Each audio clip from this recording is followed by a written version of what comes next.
Assalomu alaykum hurmatli teletomoshabinlar. Efirda Dolzarb mavzu ko'rsatuvi. Bugungi mavzuda 2024-yil 9-aprelda qabul qilingan o'zboshimchalik bilan egallab olingan yer uchastkalariga hamda ularda qurilgan binolar va inshootlarga bo'lgan huquqlarni e'tirof etish to'g'risidagi qonun ijrosi bo'yicha amalga oshirilayotgan ishlar xususida suhbatlashamiz. Shu maqsadda bugun studiyamizga viloyat kadastrlar palatasi viloyat boshqarmasi boshlig'i Ravshan Xatamov hamda viloyat adliya boshqarmasi yetakchi maslahatchisi Shahboz Anorboyevlarni taklif etganmiz. Assalomu alaykum, studiyamizga xush kelibsiz. Umuman mazkur qonunning asosiy maqsadi nimadan iborat va u fuqarolar uchun qanday imkoniyatlarni yaratmoqda? Batafsil shu xususda to'xtalib o'tsangiz. Avvalambor assalomu alaykum hurmatli teletomoshabinlar. Haqiqatan bu qonunning mazmun mohiyati so'ralganda, mazmun mohiyati ko'p yillardan beri o'sha xalqimizda ko'p savollarga yechim topish nuqtai nazaridan qaraydigan bo'lsak, ushbu qonun 2024-yil 5-avgustda 937-sonli qaror qabul qilindi. Ya'ni bu qarorni nomlanishi o'sha barcha fuqarolar tomonidan o'zboshimchalik bilan egallangan yer maydoni va unda qurilgan bino inshootlarga ya'ni egalik huquqini e'tirof etish maqsadida bu narsa qonun joriy qilindi. Qonunni joriy qilinishida bizga juda ko'p topshiriqlar, mana shu o'zimiz yo'nalishimiz bo'yicha barcha tegishli sohalarda shunga bog'liq masalalar bo'yicha har bir soha kesimida aniq topshiriqlar belgilab berildi. Ya'ni bu qonun aniq topshiriqlar belgilab berilgani qanday deydigan bo'lsak, ya'ni mana shu bir boshli jarayonni bir 4 ta bosqichga bo'lib gapiradigan bo'lsam, birinchi bosqichda mahallalarda xatlov jarayonini belgilab olish. Ya'ni qaysi tumanda masalan 2024-yil 8-noyabrda ushbu xatlov jarayoni boshlangan bo'lsa, 937-sonli qonunni ijro qilish maqsadida o'sha 2025-yilda boshiga nazar soladigan bo'lsak, har bir tumanda, misol uchun Payariq tumanida 2025-yilda qaysi mahallalar xatlovga tushadi. Hammada birdaniga savol paydo qiladiki, meni mahallamga qachon kelar ekan yoki meni mahallam xatlov o'tib ketdimikan degan savolni keltirib chiqaradi. Endi kelgusi yilda mahallalarni kelishib olish bu tuman hokimlik boshchiligidagi komissiyalardan taklifidan kelib chiqib viloyatga beriladi. Ya'ni bizda kelgusi yil 24-yil oxirida, 25-yilda yoki 25-yil oxirida, 26-yilda bizga mana shu mahallalarimizda aholisi zichroq, tadbirkorlik nuqtai nazaridan ehtiyojimiz balandroq, shu mahallani xatlov qilib bering deb, misol uchun 12 ta 15 ta reja berilgan bo'lsa, bir yilga tuman hokimligi boshidagi komissiya viloyatga taqdim qiladi. Viloyatda buni ko'rib chiqamizda, o'sha keyingi yilga xatlov o'tkaziladigan mahallalarda aniq chegara nuqtalarini belgilab, tegishli vazifalar bajargandan keyin mahallalarda gektari, aholi soni hammasidan kelib chiqib, ya'ni tumanlardan kelgan taklifni umumlashtirib, viloyat hokimligi nomidan kadastr agentligiga buyurtma xat chiqariladi.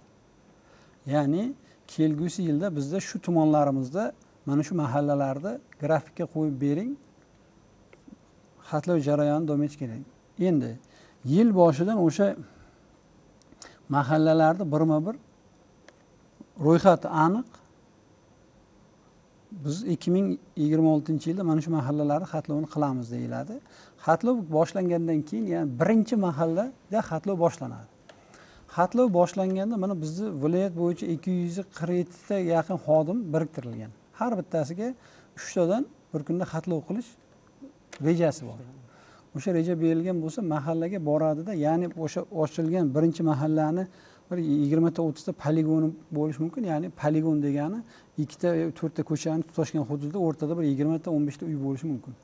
O'sha poligonlarni berib, xatlov jarayoni xodimlar tomonidan boshlanadi. Xatlov boshlanadi, bitta mahalla to'liq xatlov yakunlanadi. Xatlov yakunlangandan keyin o'sha mahallada o'rtacha 700 ta xonadon bo'ladigan bo'lsa, uning ichidan endi bari to'liq uni hammasini o'lchash iloji yo'q. Ya'ni u yerda nizoli holatda kirib o'lchay olmaydi. Yoki uy-joy qurilmagan ochiq uchastka bo'lsa, uni ham o'lchay olmaydi. Ya'ni shunday holatlar bor. Uy egasi fuqaro chetga ketgan bo'lishi mumkin, boshqa holat bo'lishi mumkin. Lekin imkoni bor hovlini ishchi guruh bilan birga kirib, o'sha mahalla xodimlari, bizning xodimlar birgalikda o'lchab to'liq jarayon shakllanadi. Endi mahallada yana shunday holat bor, xalqimizda birinchi tug'iladigan savol bor. Endi yillar davomida mana shu qishloq xo'jalik ekin yerlari, shu fermer xo'jalikka, bog'dorchilikka qurilgan hududlardan ham qurilgan yerlar bor. O'sha yerlarda meniki qachon o'lchov bo'lar ekan yoki huquqim qachon e'tirof etilar ekan degan savol paydo bo'ladi. Hozircha men qonunda ko'rsatib ketilgan, ya'ni bugungi kunda yer toifasi qishloq xo'jaligi ekin yerda turgan bo'lsa agar, buni xatlov qilinadi-yu, huquq e'tirof etilmay turiladi. Sababi yer toifasi bir tomonga hal bo'lgunga qadar bu jarayon to'xtab turiladi. Qolganlarga masalan yillar davomida foydalanib kelayotgan xonadonni e'tirof etish platformasiga yuklanadi. Ya'ni u yerda ham aniq ko'rsatib qo'yibdi, 2018-yil 1-maygacha bo'lgan degan aniq muddat qo'ygan. Endi o'sha xatlov jarayonida endi huquq e'tirof etishdi, uni ham shunday holatlari borki, buni yillar kesimida ham aniq tahlili bo'lishi kerak. Sababi ya'ni mana shu qonunda o'sha 937-sonli qaror qonun chiqib bu ijro bo'layotganda o'sha qonunda ushbu jarayonni yengillashtirish uchun yaqinda mana xabarlaringiz bor, 15-iyun kuni shu yana qonunga o'zgarish kiritildi, 1153-sonli.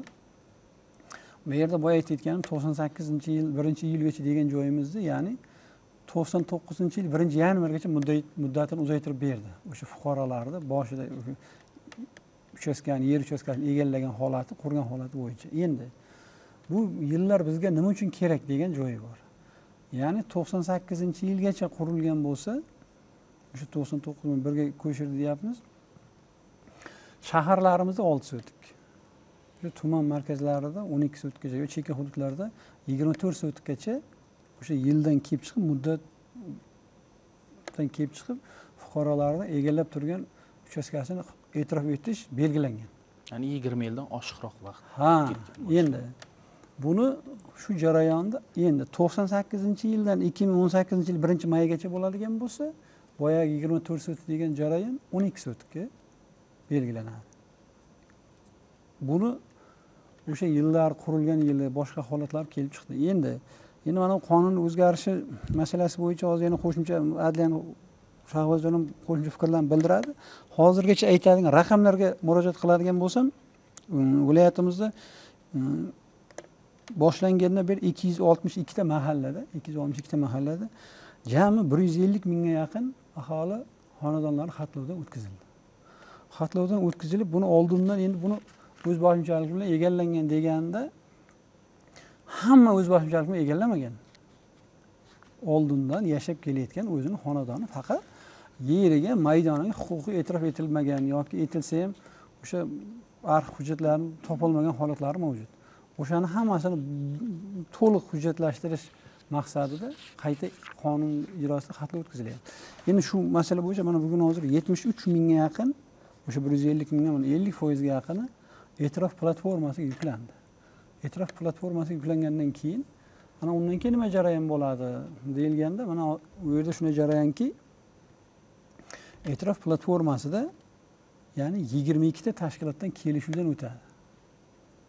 22 ta tashkilot kimlar, u nimani kelishadi degan savol bor. 22 ta tashkilot, ya'ni o'sha elektr komissiya a'zolari, masalan temir yo'l bor u yerda, masalan Zarafshon irrigatsiya suv xo'jalik boshqarmalari bor.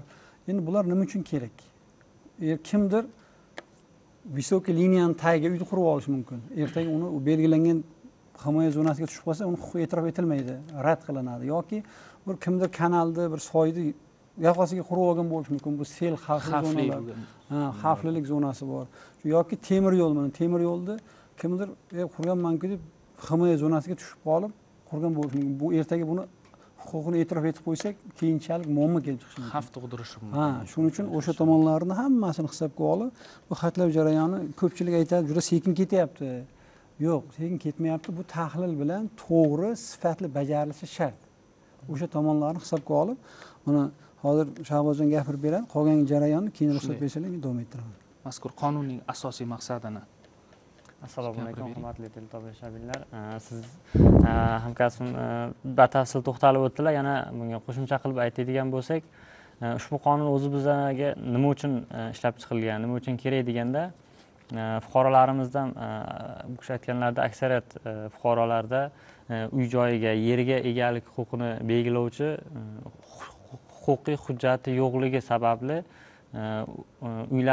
uylariga nisbatan ya'ni tasarruf etish huquqi mavjud emas ularda. Bu degani ertaga erkin oldi-sotdi qilish imkoniyati cheklanishi mumkin yoki kimgadir hadya sifatida berish va meros qoldirish ochiq qolishi mumkin. Ya'ni hujjat asosida berish bo'lmasligi mumkin. Yana bundan tashqari soliq qonunchiligi bo'yicha egalik huquqi mavjud emas. Ya'ni uy joyiga va yeriga nisbatan bo'lgan huquqlar davlat ro'yxatidan o'tkazilmagan bo'lsa, bu uy joylarga, yerlarga nisbatan 3 karra soliq hisoblanishi belgilab qo'yilgan va bu fuqarolarga 2024-yil iyun oyidan boshlab 3 karra soliq hisoblanishi bir qancha noqulayliklar tug'dirishi mumkin, ya'ni ortiqcha xarajat bo'lishi mumkin. Buni ham oldini oladi. Ya'ni fuqarolar o'zini yeriga, binosiga egalik huquqini olgandan keyin soliq 3 karra hisoblanishi to'xtatiladi. Ya'ni bu ya'ni kimdir aytishi mumkin, meni qo'shnimga boshqacha soliq hisoblanyapti, menga boshqacha soliq hisoblanyapti deyishi mumkin, lekin uni mohiyati, tub sababini bilmaydi fuqarolar. Shuning uchun ham bizga yengillik bo'ladi bu qonunni ijrosida. Rahmat. Hozirgi kunga qadar ushbu qonun asosida nechta murojaat qabul qilindi va ularning qanchasi ijobiy hal etildi? Endi hozirgi kunda mana juda o'rinli savol berdingiz. Hammaga xatlov ketyapti. Boya aytganda bir mahalla to'liq bo'ldi, yarmi bo'ldi, qachon bo'ldi degandan oxirida baribir natija qiziqda. Natija qiziq. Albatta. Shu natijaga nuqtai nazar yondashadigan bo'lsak, boya aytdimki, 73 mingta, ya'ni 75 ming yaqin o'sha yer uchastkalar maydonlari e'tirof etish platformasiga yuklandi deb. Endi bugungi kungacha o'sha jarayondan o'tib, barcha kelishuvdan o'tib ijobiy hal bo'lgani, ya'ni hurmatli o'sha viloyat kengash deputatlar tomonidan tasdiqlangani 11635 tani tashkil qilyapti. 11635 tani tashkil qilyapti. Yana shu jarayonni qaraydigan bo'lsak, shu bor yo'g'i 3860 ta fuqaro hal hujjatni rasmiylashtirishga erishdi. Ya'ni men shu birdan shu so'zimni davomida taklif qilgan bo'lardimki, qaysidir mahallada to'liq xatlov yakunlangan bo'lsa, endi fuqarolarimizda masalan e-qaror platformasi bor, unga balkim kimdir kirish imkoni bordir, kimdir masalan tushunchasi yetmas. Shuning uchun har bitta mahallada o'sha mahalla raislaridan bizni mahallamiz xatlov o'tgan edi. Yakun nima bo'ldi, kimni huquqi e'tirof etildi, uni so'rash kerak. Chunki o'sha mahallalarga o'sha bizni xodimlar tomonidan, adliya bo'limlari tomonidan, tumandan o'sha mahalladagi yakunlangani, qaysi fuqarolar huquqi e'tirof etilganligi ro'yxat berib boriladi. Bunga yillar davomida mana Shahbozjon aytgandayin ota bobomizdan qolib kelayotgan uchastka, uni na hadya qila olamiz, na ikkiga bo'lib hujjat qila olamiz, na oldi sotdi qila olamiz yoki bir soliq bilan bir tushunmovchilik kelib chiqadi.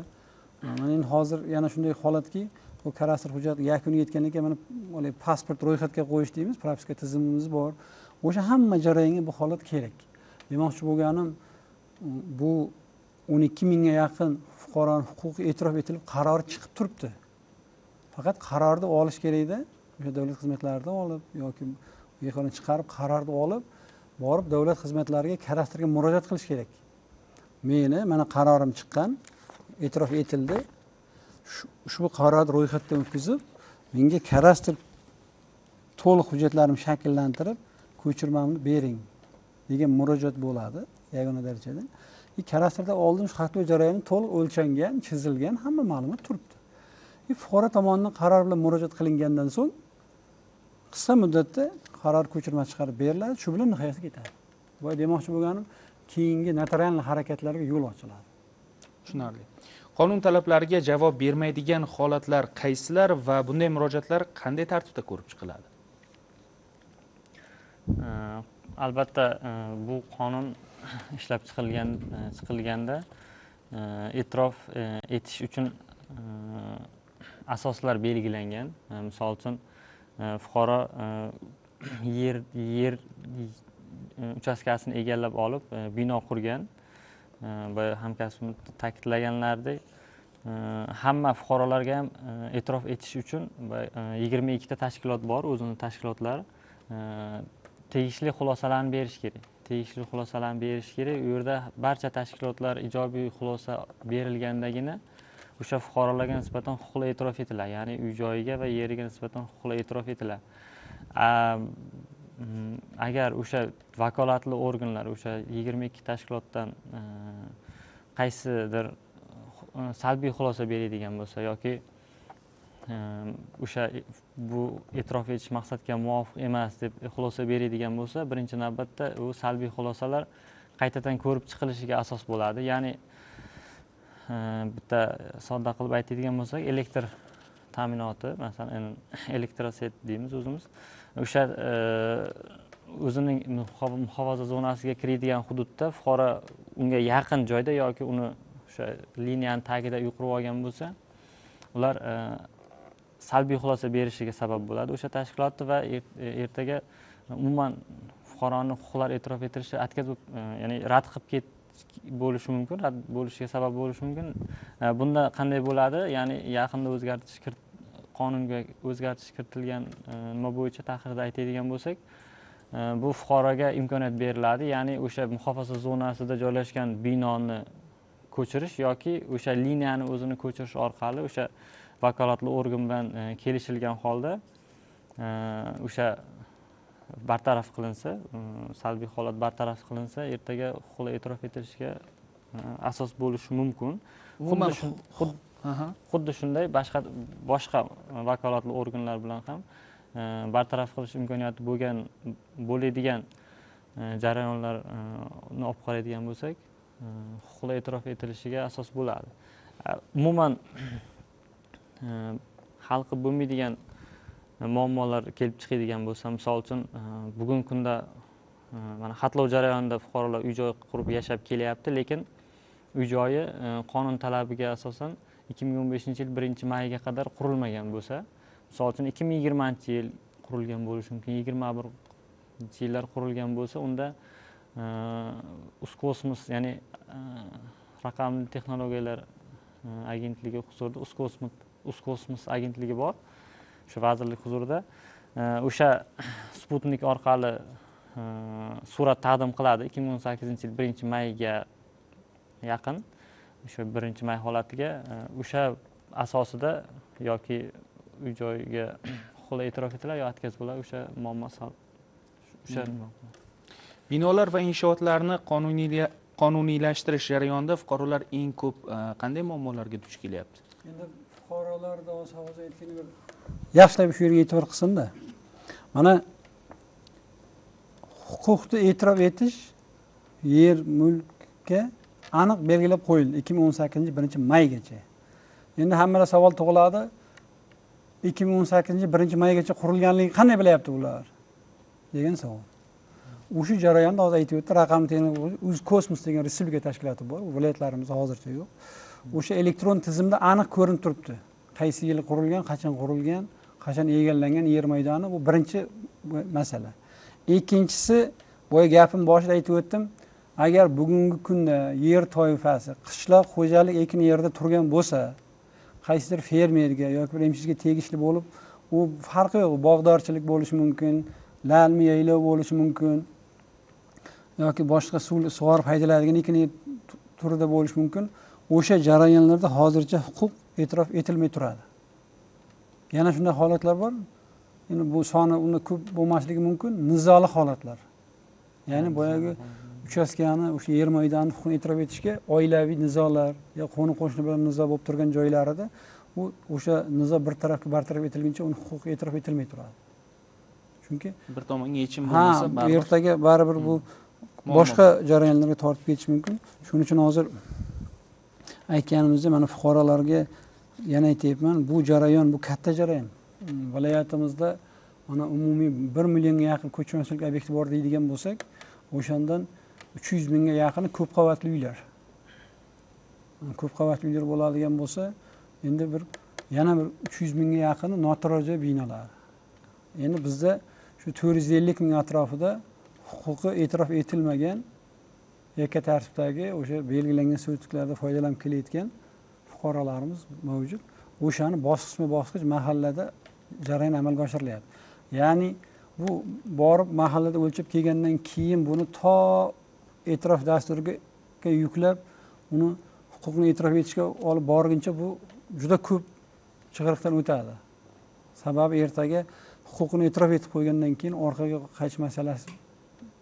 Mana yaqinda shunday masalalar bo'ldiki, o'sha ishchi guruhlarimizni, o'sha tuman shaharlardagi ishchi guruhlarimizni ba'zi tumanlardagi mas'uliyatsizligi sabab fuqarolarimizni salgina bir e'tirozlariga ham sabab bo'lgan holatlar bor. Buni ochiqini aytishimiz kerak. O'sha jarayonlarda mana endi to'g'rilash masalasi, keyingi jarayon masalalarini ham to'liq tahlil qilib borilyapti. Shuning uchun yana bir marta e'tirof iltimos qilgan bo'lardimki, oldin tuman hokimliklarida ishchi guruh bo'ladigan bo'lsa, endi ishchi guruhni tarkibi yana o'zgardi, kengaydi. Ishchi guruhda mana bu binoni aytdim, qurilgan yili, egallangan uchastkani yer maydonlarida o'sha komissiya tarkibida kadastr idorasining xodimlari yo'q edi. Mana bu yangi qonunning o'zgarishi bilan, shu 1153 bilan bundan keyin ishchi guruhlarda to'liq shu kadastrda xodimlari ham ishtirok etadi. Endi bizni jarayonda baribir o'sha fuqaroni xonadon o'lchovga borganda uni o'sha o'zini uchastkasidan tashqari abris deymiz, endi o'sha qog'oz blankamizga imzo qo'yish kerak. Ikkita o'sha yon atrofdagi qo'shnilar haqiqatan bu o'zini chegarasi, meni hududimga o'tib ketmagan degan ma'noda imzo qo'yish kerak. Endi hozir aytganimdayin 150 mingga yaqin xatlar o'tkazilgani, bu jarayon sekin-sekin davom etadi. Ya'ni bu qonunda belgilab bergan muddat 2028-yil 1-yanvargacha. Hozir o'sha jarayongacha xatlov jarayoni muddati belgilangan. Buni bosqichma-bosqich xatlar amalga oshirib borilyapti.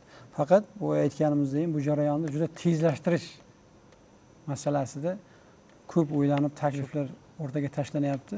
Lekin har qanday sharoitda bu ish sifatli bajarilishi kerak. Sababi bir fuqaroni yillar davomida foydalanib kelayotgan o'sha tomorqasini hali e'tirof etilgandan keyin yana yillar davomida u o'zini chevarasiga davom etadigan bo'lishi kerak. Shuning uchun iloji boricha bu yerda hujjatni o'sha e'tirof etish, rasmiylashtirish jarayonida sifatli bo'lsa, maqsadga muvofiq bo'ladi. Barcha narsani e'tiborga olish zarur. Fuqarolar hujjatlarni qayerga va qanday tartibda topshirishlari mumkin? Umuman elektron xizmatlardan foydalanish imkoniyatlari bormi? Fuqarolar hujjatlarini hech qayerga topshirmaydi. Xatlov jarayoni bu aytdim, biz xodimlar boradi, ishchi guruhi o'sha xonadon egasi ishtirokida to'liq o'lchanib, dasturga o'sha eski mavjud hujjatlarni o'rganadi.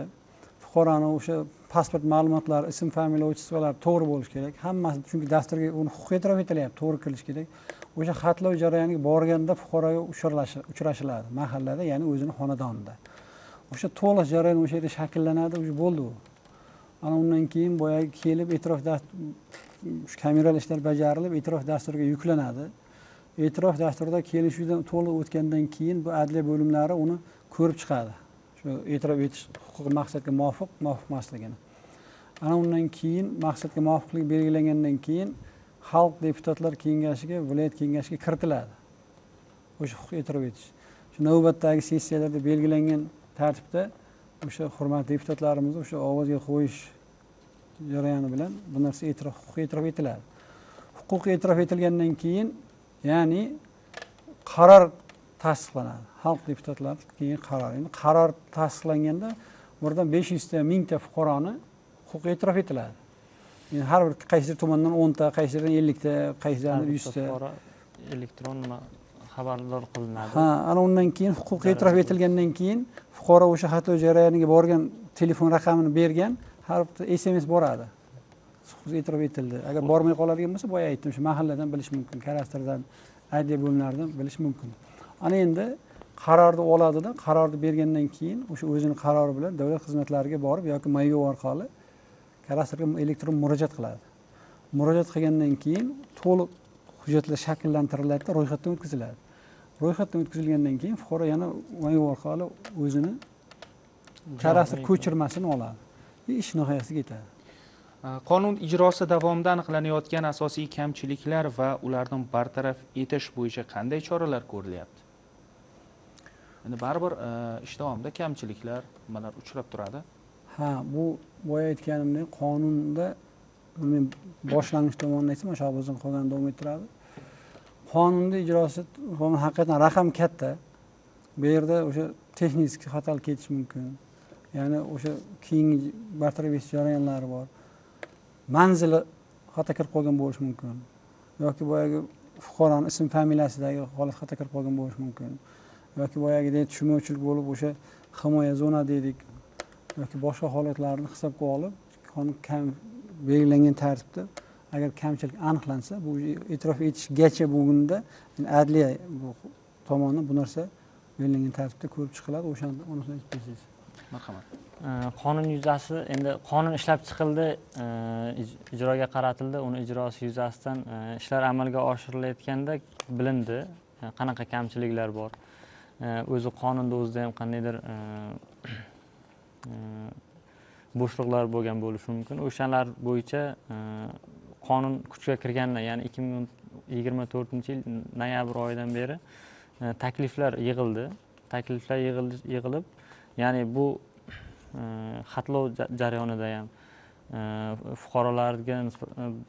fuqarolarni murojaatlarini hisobga olganda, ya'ni yuqorida aytib o'tdik, 1153-sonli qonun ishlab chiqildi va mana 937-sonli qonunga o'zgartirishlar kiritildi. Ya'ni qanday kamchilik bo'lgan bo'lsa, o'sha bu to'ldirildi. Ya'ni O'sha bo'shliqlar to'ldirilib, ko'plab qulayliklar yaratildi. Ya'ni birinchi navbatda aytadigan bo'lsak, fuqaroni uy-joyi xatlov qilingandan to uni huquqlari e'tirof etilgunga bo'lgan muddat qisqardi, ancha 3 barobarga qisqardi desak adashmaymiz. Chunki har bitta tashkilot 2 oy davomida xulosa berish belgilangan edi, o'sha 20 kunga tushirildi. Bundan tashqari soliq, boya aytib o'tganimizdek, soliqdan qarzdorlik bo'lsa ham fuqarolar huquqlari e'tirof etilishi to'xtatib turilgan edi avtomatik. Bu narsa ham, ya'ni huquqlar e'tirof etilaveradi. Soliq qarzdorligi keyinchalik bartaraf qilinishi soliq organlari bilan kelishilish ko'zda tutildi. Bundan tashqari huquqlar e'tirof etilishi uchun bir martalik davlat boji bor, to'lov bor. Ya'ni o'sha to'lovlar oldin to'lovchi toifa to'lov qilinar edi, toifaga ajratilgan edi va o'sha toifalarda hech qanaqa chegirma yo'q edi. Bugungi kunda hozir 20 kun davomida to'lansa, o'sha bir martalik to'lov 50% chegirma joriy qilindi. Bundan tashqari agar juda kattaroq summada to'lov chiqadigan bo'lsa, soliq organi bilan elektron shartnoma rasmiylashtirish orqali 1 yildan 3 yilgacha bo'lib to'lashga ham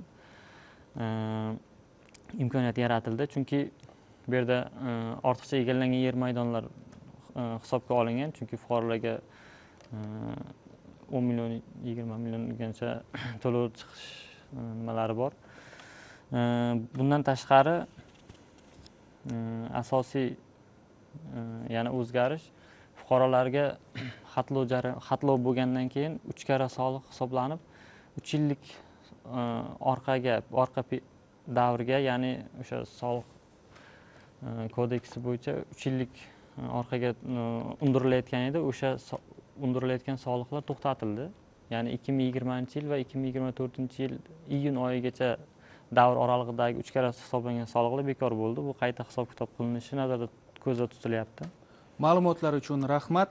Hurmatli teletomoshabinlar, bizlarga ajratilgan vaqt o'z nihoyasiga yetmoqda. Keyingi dasturlarimiz orqali ko'rishguncha xayr, salomat bo'ling.